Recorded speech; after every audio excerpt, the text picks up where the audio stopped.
Good morning, everybody. It's Wednesday, June 5th, 5:25 a.m. Central Time. Grain markets are mixed this morning. July corn futures down 2 at 440 and a half. July soybeans up 3 and a quarter at 1182 and a quarter. July Chicago wheat down 1 at 657 and a quarter. July Kansas City wheat down 3 at 684 and a quarter. July spring wheat up 1 at 724 and a half. Let's start off with this losing streak. Corn and soybean futures have posted lower closes in 6 consecutive sessions. The December 2024 corn contract peaked at $4.93 per bushel on Tuesday last week prior to a 31-cent sell-off. The November 2024 soybean contract peaked at $12.25 on the same day last week prior to a sell-off of nearly 70 cents. U.S. planting progress for both crops is now ahead of schedule. A drier forecast for the U.S. Corn Belt has taken a major U.S. crop threat off the table for the time being. There was absolutely some concern for a moment in time during the month of May that the crops won't be planted, that there's going to be a ton of prevent plant, that sort of thing. There was just a degree of uncertainty. And now you're to the point where we're average or above average with regard to planting pace, and you've got a drier forecast, which we'll get to in a second. So the trade seems convinced that one, that the wet planting season was not a major problem, and we're not going to know that for sure until later in the growing season. And two, they're not convinced that they're not concerned about the rest of the crop being planted. So you had kind of a crop scare event to some extent, and now it's over. And large money managers have been selling. I don't know that there's a lot of farmer selling going on, but I think there's a lot of speculative selling. I think the funds are probably adding back to their net short position. So really ugly. Hope for lucky number 7 to break the streak here today. Weather patterns are likely to turn drier for the U.S. Corn Belt. While some rain passes through the region this morning, rainfall totals are likely to be minimal through the next 10 days.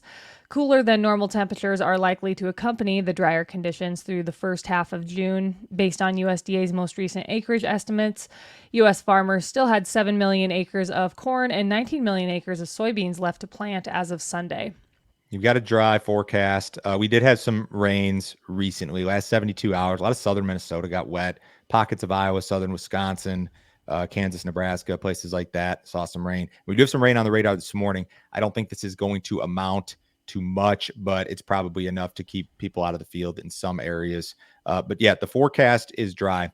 You look at those numbers that Mackenzie ran off here. What is it? 7 million acres of corn left to be planted, and much more, 19 million acres of soybeans.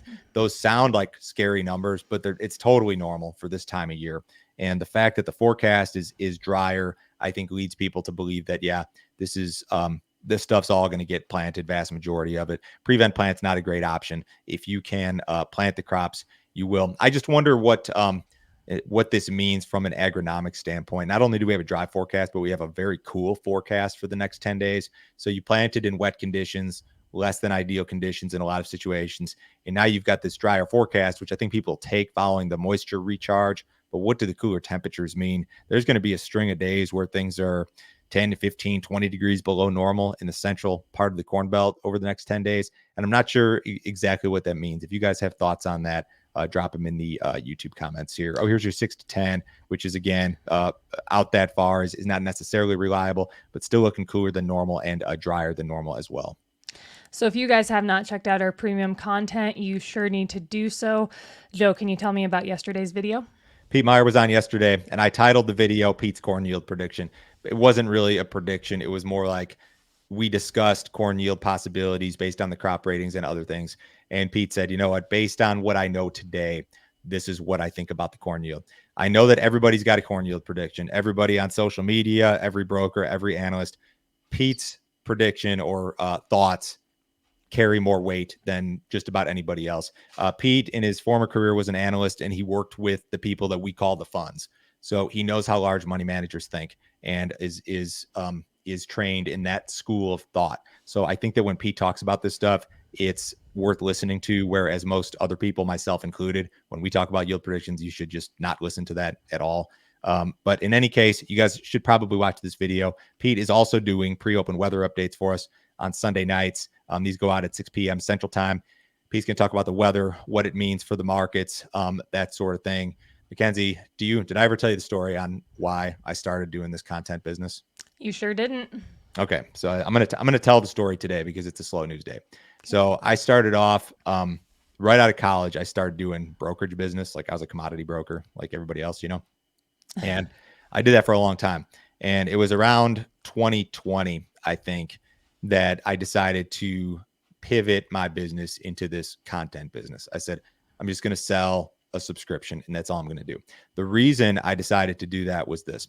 When you're a broker, when you're a commodity broker, the only way that you make money is if your customers trade. You get paid when your customers trade. Mhm. And for the vast majority of farmers and the people that I was working with, trading every day or every week or even every month was not in their best interest.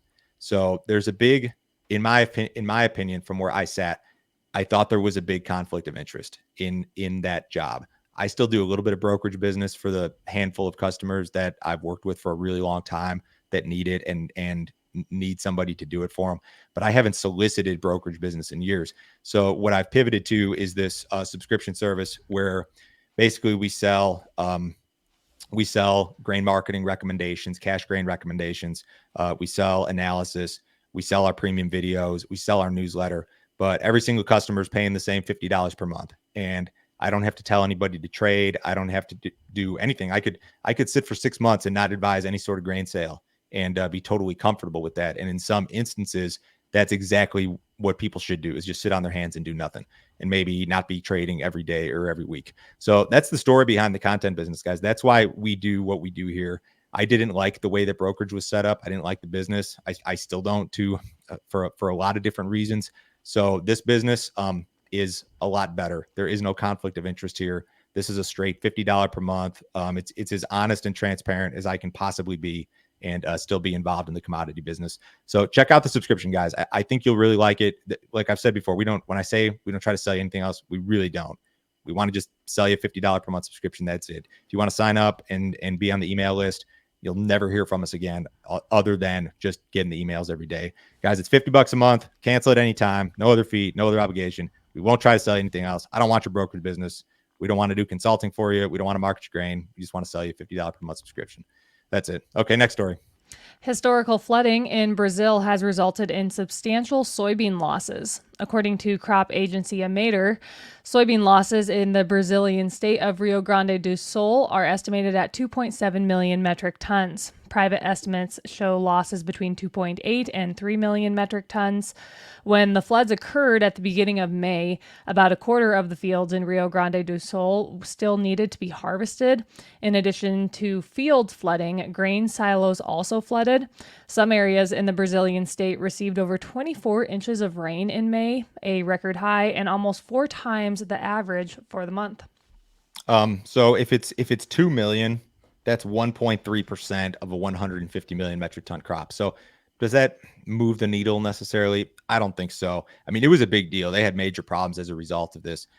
Maybe the losses ultimately are closer to 3, but in any case, I think that this story, as it relates to the market, is over, at least for the time being.